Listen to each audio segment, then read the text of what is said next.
So hello everyone and welcome to the second annual Women in Tech Forum in Shaza. I'm Andrea Sessum, your moderator of today's educational panel discussion. Topic of conversation, our panelist today is titled Raising Women Interest in STEM Education. I will introduce our panelists shortly, who will each be asked 3 questions and will have an opportunity to share their thoughts on the topic today. And as I introduce each of the panelists, I will ask them to tell our audience about themselves, who they are, and what they do. And now, I would like to welcome our first panelist, Paula Beliza, Vice President at Google LATAM. Welcome, Paula. Thank you so much. Obrigada, Andrea. Thank you, Lindalia, as well. It's a pleasure to be here in this panel with you. Thank you, everyone, for hosting us. It's a pleasure to be here at the second Women in Tech Forum. So let me introduce myself. I'm super passionate about education, the convergence between education, entrepreneurship, and technology. I've built my career and everyone in technology. So I would say, much more than 20 years working in technology for global companies in Brazil and in Latin America. I have an academic background in technology as well. I used to be a developer. So I'm super passionate about that. I was born in Angola, so my parents was also immigrants from war to Brazil, but I was always living and raised in Brazil, so I'm a Brazilian by heart. So with that, thank you. I'm looking forward for this amazing discussion. Thank you so much, Paula. So my next wonderful panelist joining us today, Dr. Maya Zelahic. She's a professor and department chair at Forbes School of Business and Technology, University of Arizona Global. Welcome, Maya. Thank you so much. Thank you, Andrea. Thank you, Paula and Lindalia. It's a pleasure and an honor to be on the panel with you. As Andrea mentioned, I'm a department chair with the Forbes School of Business and Technology. I also worked on many different learning implementation initiatives with different companies in the developing world. My passion, education in the developing world in particular. So happy to be on this panel and provide the audience members with my expertise, my experiences, and also to share my passion. Wonderful. Thank you, Maya.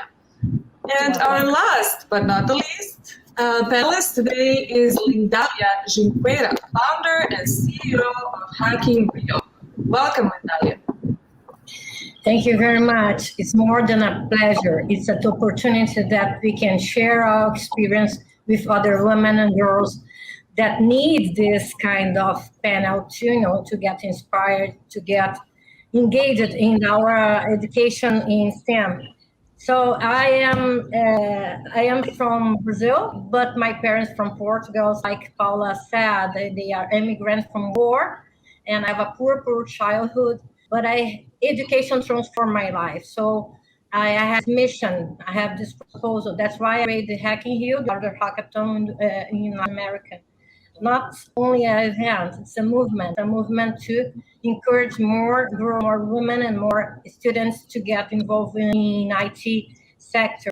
We have lots of Brazilians that don't work and don't study. It's about 11 million people in Brazil that it calls no generation. So we have to take care of them. We have to, after 55 years old, actually do something that did have, to my kids and to my people in Brazil and all the world.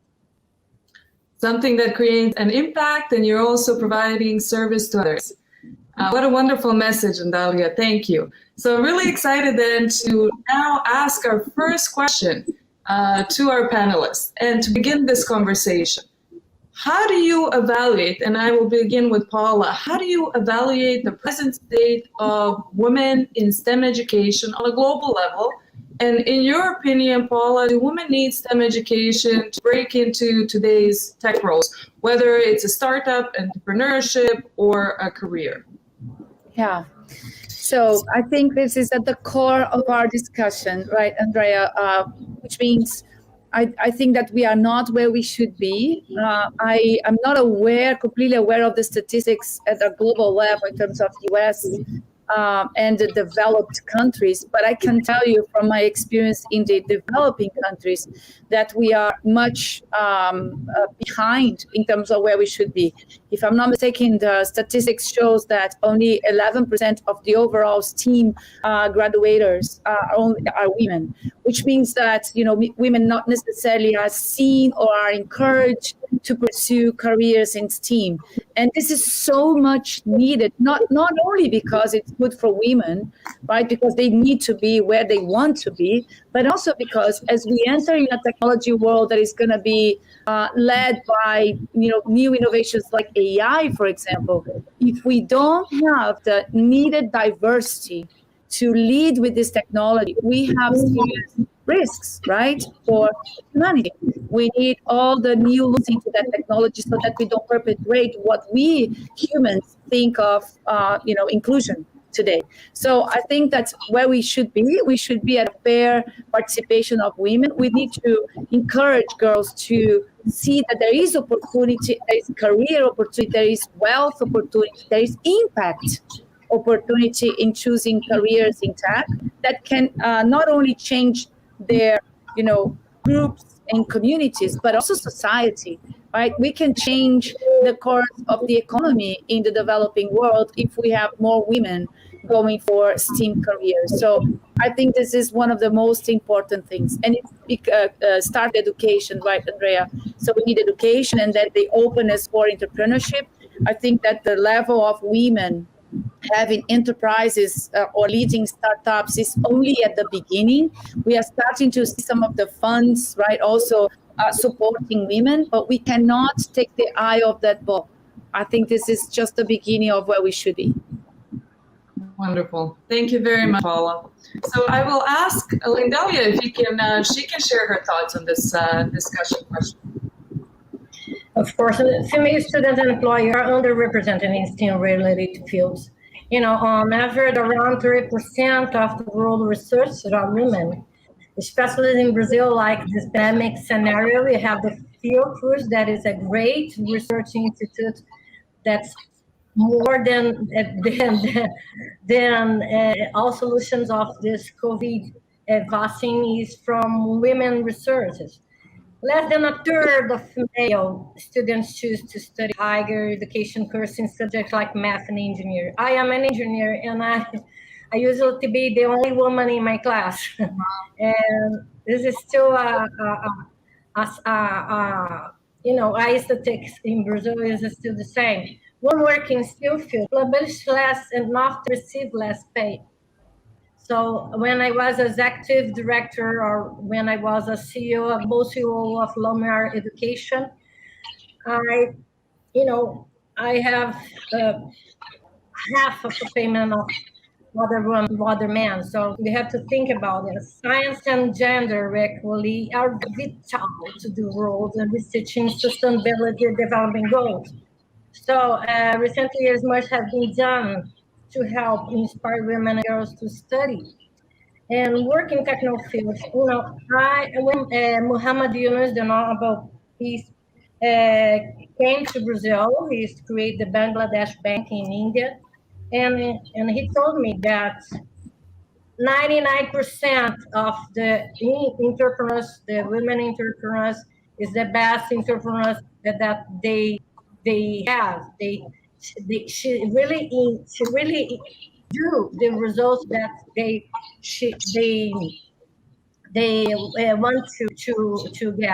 want to accomplish. I did an experience when I was innovation director of Estácio University that had about 700,000 students, and I called 15-year-old girls from poor communities that didn't know nothing about technology. And during 4 hours, we did an workshop using the apps inventor from MIT. And she did a great job in 4 hours. And, I found out that the great problem is to break this wall. And, the women and the world, they have to believe that they can do it. So that's the first step to engage and to put more women in the STEM sector. Wonderful. Thank you very much, Lindalia, for your thoughts on this. And I will now ask Dr. Maya Zelihic to give us her thoughts and her contribution in this. Sure. I would like to piggyback on what Lindalia was just saying. At the very core, we're talking about a perception issue. And I did quite a bit of research in the field of perception. You have to see yourself as a scientist, as a mathematician, as a technology person, in order to be one. And research studies that were done across the world, the researchers went into different schools and they asked boys and girls to draw a scientist, to draw a mathematician, to draw a teacher, to draw a nurse, to draw a doctor. And what ended up happening is every single time boys and girls drawing scientists, mathematicians, technology people, they were actually drawing picture of men in lab coats, men in, and so at the very core, girls are not seeing themselves as experts in the STEM fields. And in order for them to be successful, they have to see themselves first and foremost. Second issue, at elementary education level, at the middle school, girls are scoring either as well or even 2 points on average better than boys, as example in the field of mathematics. However, by the time they reach at the high school level, girls are taking fewer math courses at the college level. So at one point of time between the middle school to the college level, the girls are either losing confidence or losing vision. And is the problem of the society. Maybe they're not seeing enough role models. Maybe they're not having enough teacher mentors. Whatever the case is, we have captured the population of girls during that gap period for them to understand why are they losing their confidence in certain fields during that very crucial 6 to 7 year period. So at the very core, again, it's the issue of lack of vision, perception, lack of confidence, and lack of role modeling. That's right.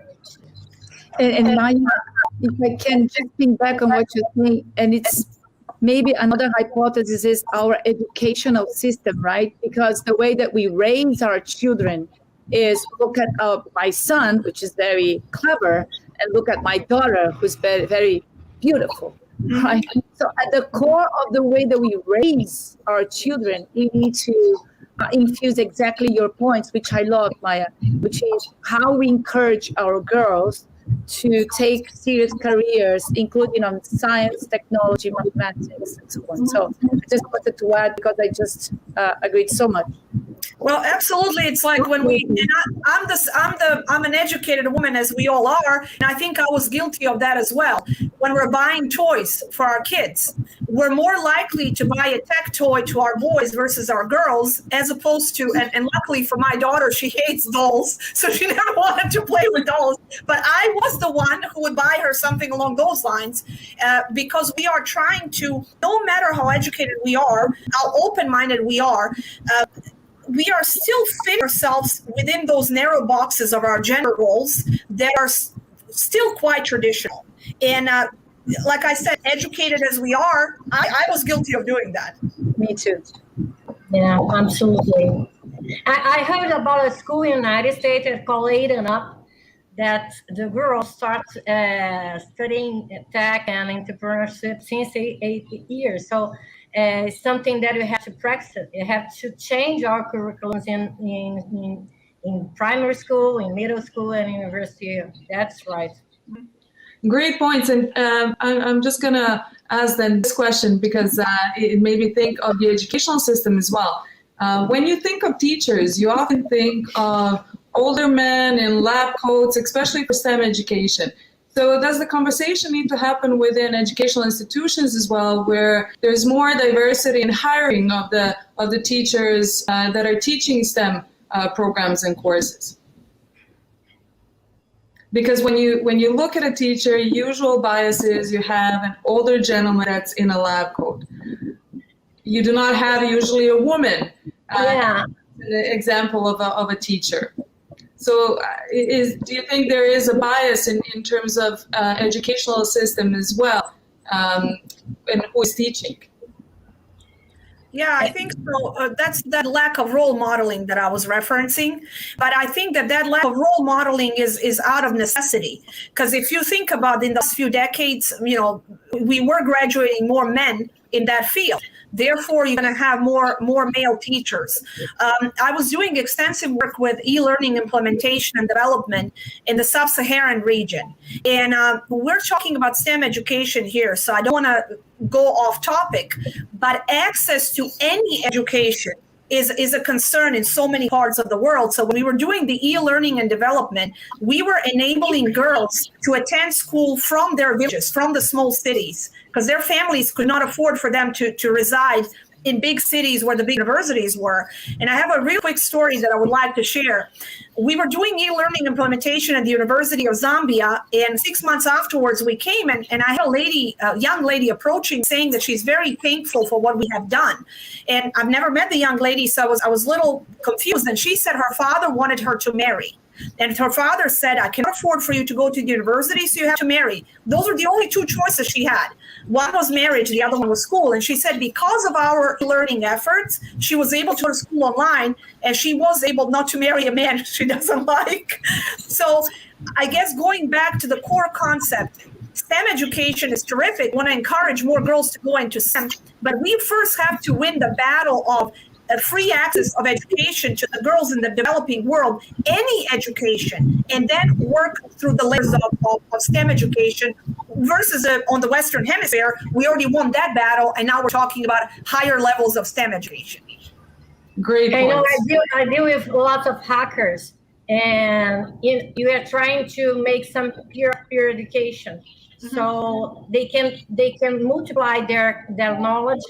And we encouraged lots of women, and we did a cluster only for women in tech. And amazing because they are teaching other girls and other women, and they are influencing the market. Because here in Brazil, we have lots of open jobs in IT sectors, more than 700,000 place jobs that they are looking for, and they want more women, more Black people. They want more diversity because this makes difference in the day-by-day work. And we're launching Olympic Games for all the universities. 2 million people that are going to participate, and we're creating a course for teachers so they can be mentoring too. Because it's very different to be a teacher and to be a mentoring of this project-based learning that is a hackathon. So we are trying that other women train other women. That's awesome. And just to complement, I think that the moment we are living, it's just phenomenal, right? Because technology is disrupting the classroom, right? It's scaling everything. So Maya, to your point, and to what Lindalia was telling, the moment is now, right? We are going to implement new technologies and new way to scale with education solutions and access. The moment is now. And then we need some role models, right, to be there combining with the education, with the technology systems that we will allow this access to really make it happen. But I think the moment is now, and the pandemic has demonstrated that, right? Because we immediately shift to this online world where maybe more women will be available and willing to consider being teachers and have, other ways of participating in the labor market. So absolutely. And I think going back to Andrea's point and both of your points, how can we organize women to have more women role models? With our school, we're actually launching student clubs. And one of the student clubs that is being launched in February is Women in STEM. And our vision is to have, our technology division is focusing on all these different clubs. And the vision is to have the faculty, to have the staff members, and to have the students, everyone that is interested in the STEM career, and also open it to a general public. Because recently we realized, the four-year degrees are terrific, but at the same point of time, there are a lot of folks interested in technology. They're not interested in the 4-year degrees. So we started doing a lot of certificate things, such as the drone program, as an example, is very popular. And it was just launched last month within our school. And I will be honest, if you look at the percentage-wise, you're going to have as luck would have it, you're going to have more men interested in the drone program versus women. But the more exposure they have to different certificates, different options, especially clubs, I think that clubbing, when it comes to women, cannot be underestimated. That is of a crucial importance, because you see other women doing it, you're doing it, and you're able to mentor and network. Excellent. Yeah, Paula has to tell you about this, because Google is doing an excellent and amazing work there in Brazil. They are launching free courses for everyone and principal women. Yeah, we are two comments there, and I'll pass to you, Andrea. I'm sorry to interrupt, but I think we just launched the experience of the certificates in technology, right, Maya, which is for a very low amount, still not accessible to everyone. So we need to continue to work on accessibility in terms of affordability, but still not there. But still, we are breaking, right? We are unintermediate. There is no intermediating into this access of the certification for new professions out of technology. Still much to do in terms of attracting women, but the barrier of access and being something more simple than only going to formal courses and graduation, etc., is something that we might bring more people to those professionals, which, by the way, are not completely served, because we don't have the labor ready to that, right, for that.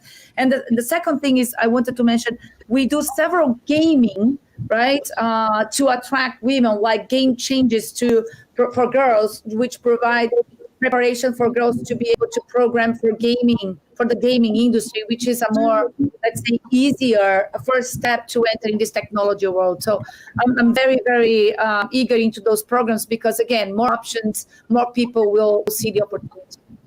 That's very good, Paula. And as most of you mentioned, it may not be necessarily, women may not be able to access longer educational programs because of financials or the distances of where they're living, but they may be able to, it seems more reasonable for them to access shorter courses where they can get the skills they need and get into the career, get the jobs they want.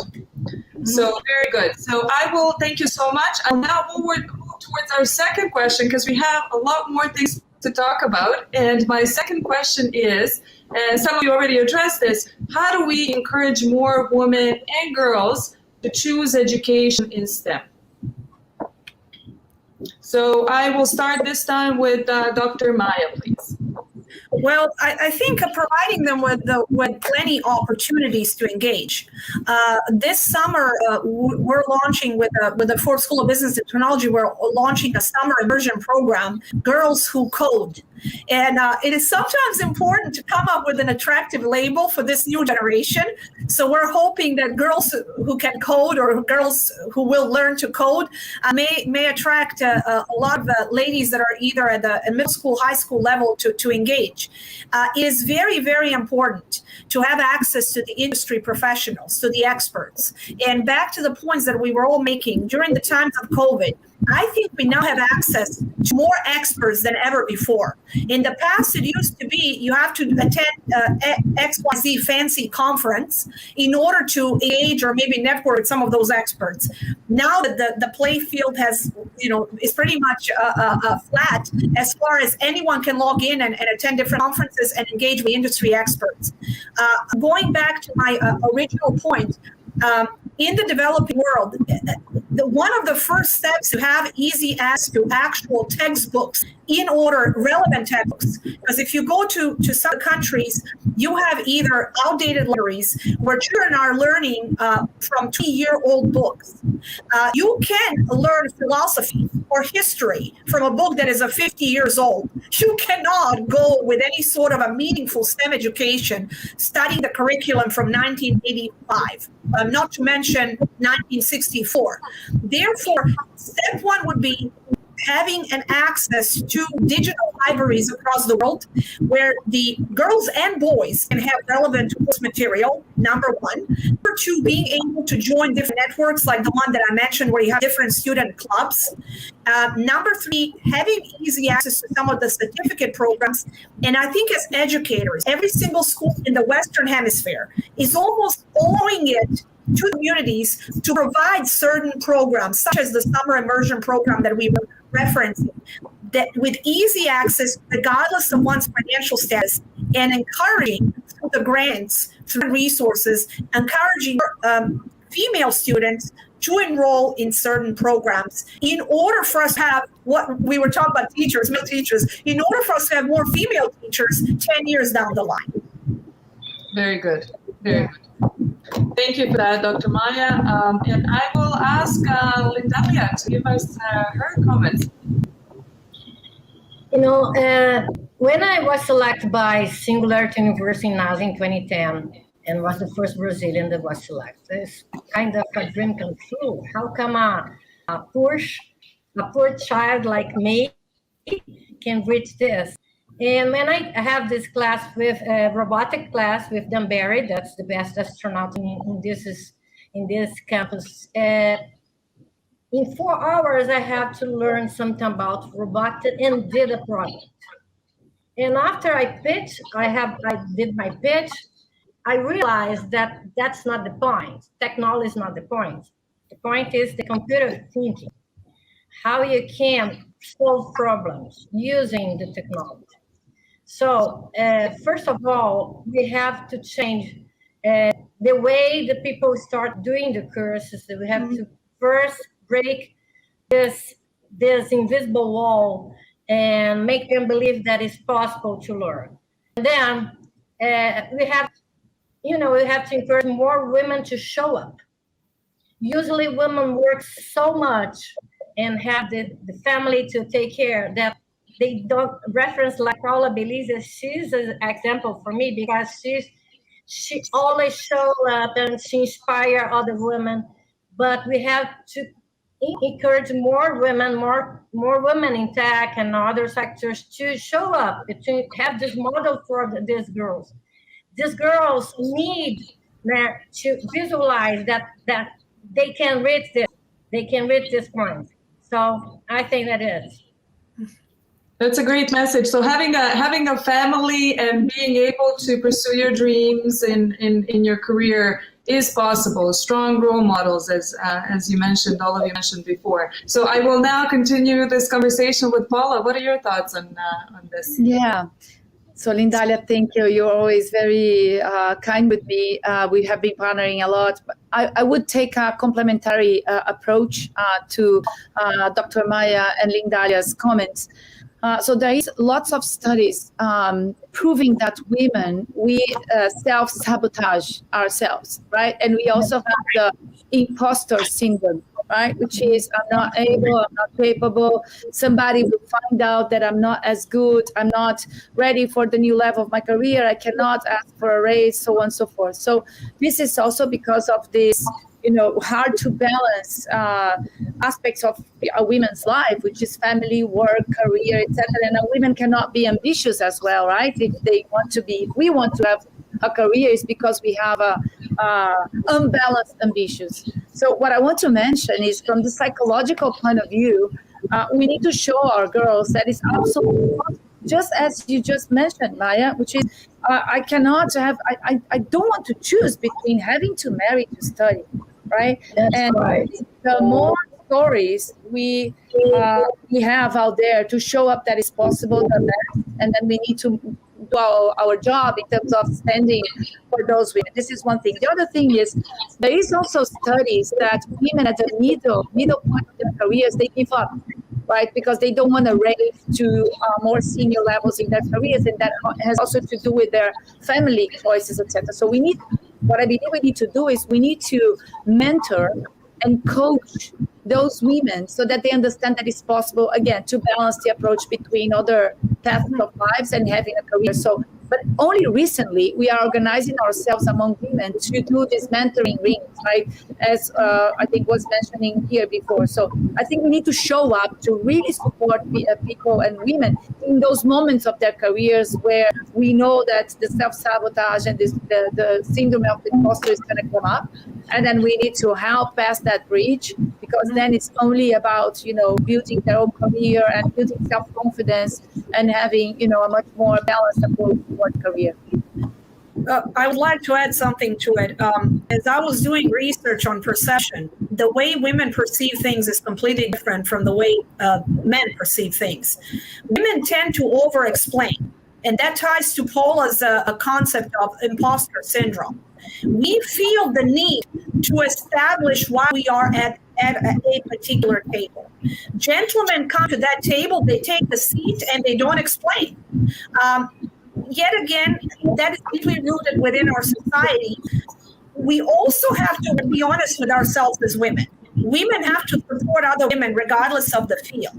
And honestly, women leaders still have a lot of opportunities in that regards.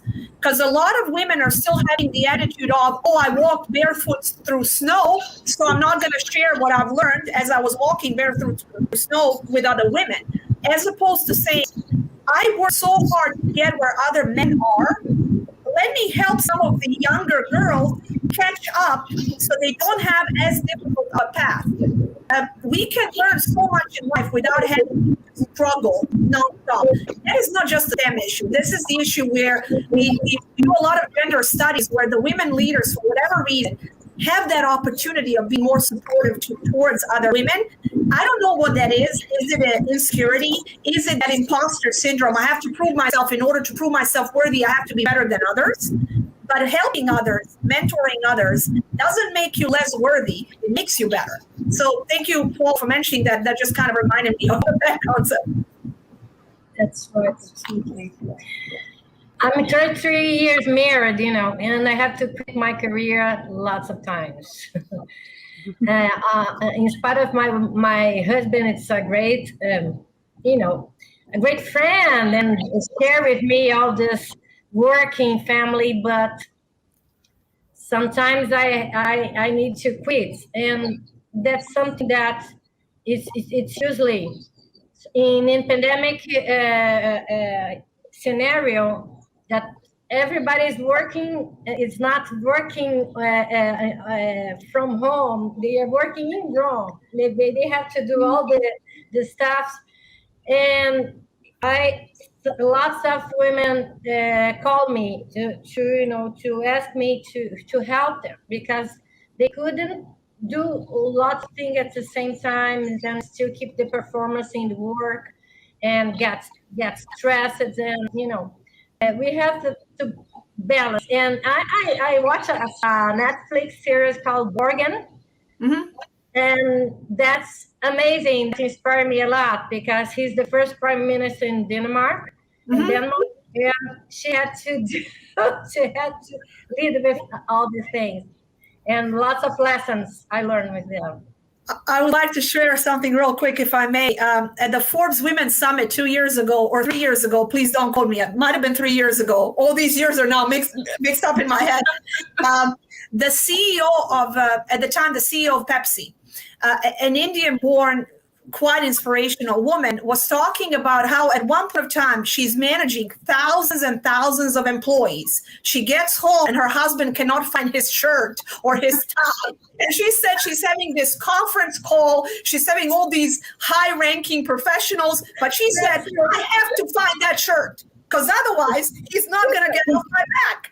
And that resonated so much, because yes, we are winning that war on when it comes to equality every single day. But if my kids need to find their socks, they are not coming anywhere else than my room. And hopefully I'm not at a conference at that point of time. So that's kind of we still have to carry that load, Normal life. The chief of everything, right? The role, the chief of everything role. Yeah, absolutely. Thank you for sharing that story. You really made me laugh because it is true. So I will now ask our panelists. We're almost at the end, and it's such a wonderful conversation. To provide any suggestions or any feedback that they wish to leave the audience with today. And I will begin with Paula. Okay. Well, I will make an effort to be concise, because I think it's not a single bullet, right? It's not a silver bullet. I think it's a journey, right? And it's a marathon. It's not a sprint. Having said that, if I think the number one message is, don't let others define your limit, right? Don't ever let any person define or let you, say no to anything that you are, dreaming about and making an effort to become, and etc. This is number one. And then number two, you have to come up with the responsibility, not allowing anyone to say no to your dreams or to your project, which is be prepared, right? So preparation gets you to the opportunity, right? So then I think studying and be willing to take new projects, to learn, never stop learning. I think those things all together, don't let others put a limit, be prepared, and don't ever, ever stop learning. I think those are the things that I consider every day in my life. Very good. Thank you very much, Paula. Thank you. Linda? Thank you, Andrea. I have a great responsibility now because I am ambassador of Global Women in Tech in Brazil. And we like to integrate all the communities. I don't want to be one more community. I want to integrate all the women that are doing amazing jobs in their regions and their areas. So I think that women can be more friendship. I suffer a lot in other companies that I've worked, more by other women than men. So I think that we have been more, more generous. We have more game developers, women in Brazil than men, but they have to use a nickname, a male nickname. Wow. So there is something that we have to take care. We have to support other women, and we have to really integrate and be generous to share our knowledge and our experience and support each other. Very good. Thank you, Lindalia. And Maya, do you have any last words for our audience? Any suggestions or recommendations? Sure. Everyone that is entering any field, set your goals. Have that not a cliche phrase. Set that vision board. Also, be realistic about the goals and work within the framework of what you have. Because it's not every single one of us was given a different set of cards, and we're trying to win at the game. But we're not having the same playing ground. We haven't started at the same level. With that said, work within your networks. Work and surround yourself with people that are supportive of you, that are supportive of your goals, that are pushing you harder. Focus on why I can do something versus why I cannot.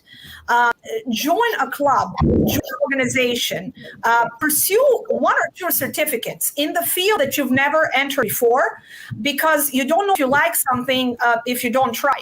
I'm not a photographer. I'm not aspiring to be one, but I took a course in photography, and I've discovered that had I done it maybe one earlier, I would have been a talented photographer. So discover your secret talents, whether it's in a STEM field or any other field. As far as the countries, corporations, especially the developing world, just about some of the more serious matters, make it a goal, not a PR campaign, but a goal to help an institution, institution in the developing country. Support a library, support easy access to resources and tools. Maybe open a club of your school in a different country. Start small, because everyone can make a difference if we have a string of small things and small steps. And going back to our points today, support other women, support other girls, and inspire them to do better than you, as opposed to keeping them down in order to make sure they're not out competing you in 2 years at a corporate level. Very good. So one of the common messages that I'm hearing through our conversation today is never stop learning. Never stop learning. The power of great community great role models. And as a woman, don't be too hard on yourselves. And I think as women, we often are. I know I am. So very, very great messages and very great takeaways from our conversation today. So this, unfortunately, brings us to the end of our panel conversation today. I would like to thank our gracious panelists for their time and a very informative and engaging conversation. And thank you to the audience for joining us as well. It was a pleasure for me to moderate today's panel. And be well and stay safe, everyone. Thank you very much. Thank you. Thank you. Thank you. Pleasure.